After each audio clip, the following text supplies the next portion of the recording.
Hey there, Nesh, Nikolic here, and today's question in Ask a Psychologist comes from James Bain. He actually asked two questions, and we're going to allow it because it's Psych Week this week, so, we're stretching the boundaries today. The first question is, do psychologists have an abnormal ideal of normal, having been exposed to unique behaviours and relationships professionally? Now, what's interesting in this space is this idea that we have an abnormal ideal of what normal is, and in some sense I can appreciate and understand that question. In another sense, if I try and speak for my peers, I think what psychologists do is we look at the whole breadth, the whole spectrum, the whole bell curve of human experience. And so rather than going out and saying that one's normal and one's abnormal, we might appreciate and try and be a little bit non-judgmental in being able to experience all presentations as normal.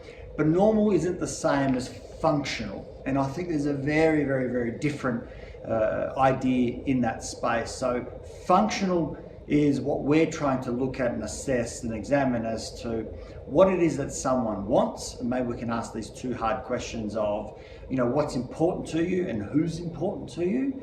And then whether the things that you're doing are functional, moving towards those things that you think are important to you and the people that are important to you. So rather than normal and abnormal, we look at functionality. For me personally, I don't see there being something that's abnormal. I think everything's within that realm. There are very, very hard things to go out and kind of reconcile. So example of that might be disease is something that we find hard to call normal. But when we look at it, everyone eventually has disease or dies from disease or knows someone with disease. It's incredibly common. As a matter of fact, we're going to the GP all the time for diseases. It's actually a very normal part of life. It's just something that we don't like. So the things that we often don't want, don't desire, try and get rid of, we often call abnormal. But in actual fact, it's very, very much a normal experience. Even something facially could be interestingly considered as a young person as abnormal. If they have a mole on their face, they look around and they say, well, there's not many other people with a mole on their face. I'm abnormal or I'm different, is usually the words that they'll use.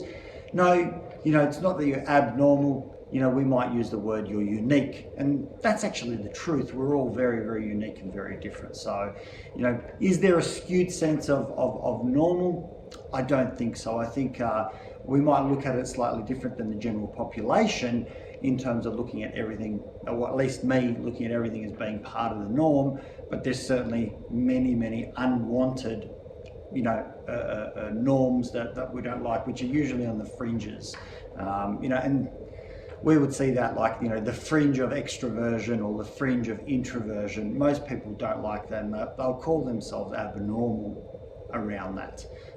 And that's not really quite fair. Now the second question says, how do you cope with people dumping their depression and anxieties onto you regularly? Look, it's a good question. It's something that I get asked all the time, particularly in dinner parties and the like. There's an abnormal thing that's kind of occurred, an unwanted thing that's occurred where the camera's kind of fallen, but let me continue on with that. I don't think that people dump their anxieties or depression on me. My role and my job as a psychologist is not that I'm sitting here just getting dumped with these feelings. I'm hearing, I'm listening, I'm curious as to how people feel. And to me, this is a game of problem solving, right? And the greatest problem to be solved is someone coming to terms with how they feel. And this is quite interesting because it's not a problem solving context that we've got to go out and say, all right, I've got an idea, you're feeling depressed, so what we've got to do is, get you out of bed and have a shower. That's what we're going to do. That's not really the problem that we're solving. The problem that we're solving is probably much, much deeper than that, which is, if I'm going to just kind of make up a story, it might be around helplessness, hopelessness, not being good enough, being rejected, being worthless, whatever. And we need to get a lot deeper into that, and that story is probably a very old story rather than a new story. So there's lots and lots and lots of aspects to that. So I don't feel drained whatsoever with people's story. I must say, however, there are plenty of times where I'll feel teary or I'll feel emotionally kind of connected in that space because I'm in some sense feeling what my client is feeling. And there are times where I get out of a session where I'm kind of like, oh my goodness, I felt that sadness.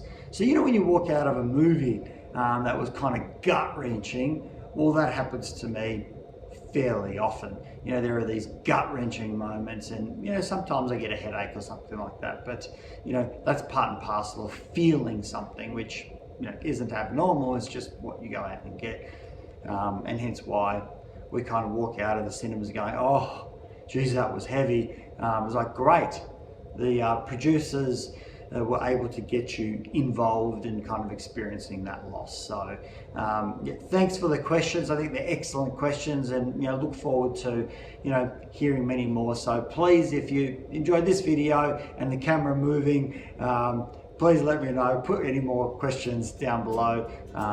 You know, I appreciate the opportunity to discuss them all.